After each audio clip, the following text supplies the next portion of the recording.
I thought I'd get us all in the Halloween mood and tell a few scary stories. This first story comes from Tales from the Midnight Hour and is titled The Furry Caller. Susan was my best friend, but I try never to think about her. It's only on certain nights when I'm all alone in my room that I remember. It was during Christmas vacation last year when Susan asked me to stay at her house overnight. She lived in a big gloomy house away back from the road, and she didn't want to be alone there at night. Her parents had gone to visit some friends and wouldn't be back until the next afternoon. Susan said we could have a really good time without her parents around. And we did. At about 12 o'clock we decided to get dressed for bed. Susan had gotten this velvet nightrobe for Christmas that had a thick furry color. It was blood red velvet, and she looked like someone from a Dracula movie in it. We had been watching television in the living room, but then we turned it off. We hadn't noticed it before, but now the downstairs seemed too big and almost sinister. We started to go upstairs, and all of a sudden we both ran up the steps to Susan's room as if something was coming up behind us. After we closed the door, we laughed at ourselves, but neither one of us wanted to leave the room again. We sat down and started to talk. That's when we first heard the noise. It sounded like somebody sharpening a knife on an old emery stone. We stopped talking and looked at each other, feeling really scared inside. There was just a thick silence in the room. Suddenly, Susan started to laugh. She said she had heard a sound like that in the house before. She said it was probably the shutters or something. That made me feel better, and we started to talk again. Then we heard it. Scritch, scritch. The sound made my teeth vibrate, as if somebody's fingernails were scratching on chalkboard. But this sound was much worse. It shrieked up from the dark, lonely rooms below us. Scritch! Susan got a wild look in her eyes, as though something horrible had come into her head. Before I could catch her, she ran out of the room, slamming the door shut and flicking off the light switch. I heard her footsteps as she ran down the first flight of stairs, and then stop. I sat in the dark, sick with fright. I called out Susan's name, but my voice was answered by hushed silence. I didn't want to stay in the dark room alone, but even more, I didn't want to go out into that other darkness. Screech! I heard it again, that disgusting sound. Then I heard Susan's footsteps moving around the next and final flight of stairs. She went more slowly, as if she really didn't want to go. I heard her reach the bottom. I waited in the room wondering what Susan was doing. I told myself she must be all right.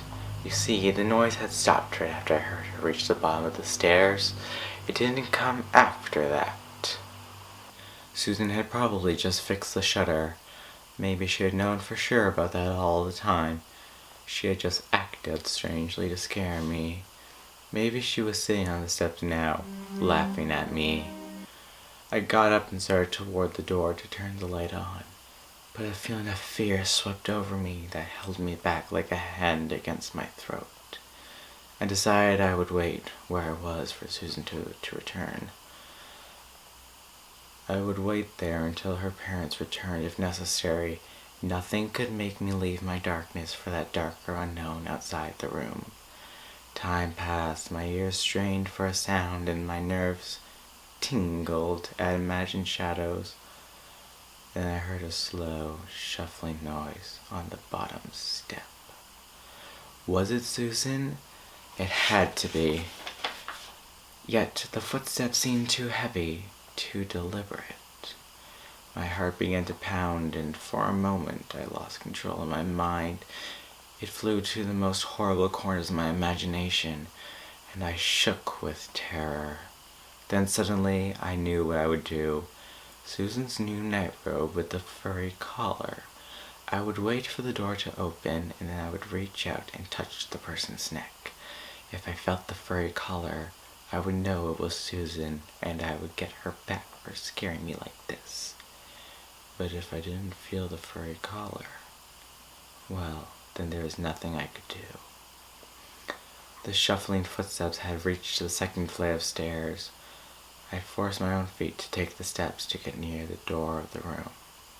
The shuffling footsteps had reached the second flight of stairs. I forced my own feet to take the steps to get near the door of the room.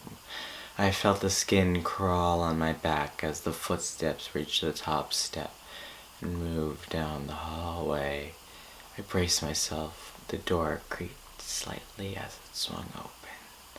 I reached my arms out and hoped. My fingers closed around the thick fur of Susan's collar. My body drained with relief. I moved my hands up to touch Susan's face. I was so happy. I no longer wanted to scare her, but as my fingers moved up from the furry collar, there was nothing, only the bloody stump where Susan's head had been. Now for my second story, we turn to more scary stories, the second installment of one of my favorite book series. This story is called Sounds. The house was near the beach. It was a big old place where nobody had lived for years. From time to time, somebody would force open a window or a door and spend the night there, but never longer. 3 fishermen caught in a storm took shelter there one night. With some dry wood they found inside, they made a fire in the fireplace. They lay down on the floor and tried to get some sleep, but none of them slept that night. First they heard footsteps upstairs. It sounded like there were several people moving back and forth, back and forth. When one of the fishermen called, "Who's up there?" the footsteps stopped. Then they heard a woman scream. The scream turned into a groan and died away. Blood began to drip from the ceiling into the room where the fishermen huddled. A small red pool formed on the floor. A door upstairs crashed shut, and again the woman screamed, "Not me!" she cried.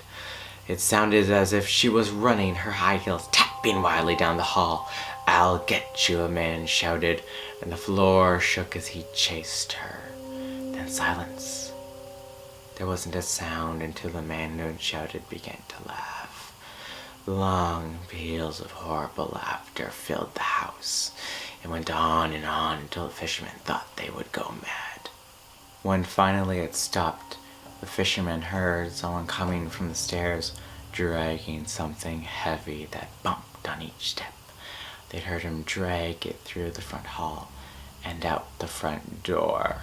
The door opened, then it slammed shut again. Silence. Suddenly a flash of lightning filled the house with a green blaze of light, and a ghastly face stared at the fishermen from the hallway. Then came a crash of thunder. Terrified, they ran out into the storm. And that is all for tonight. If you want more Halloween madness, check out my short film All Hallows Scream. The link will be down in the description. Until then, happy Halloween.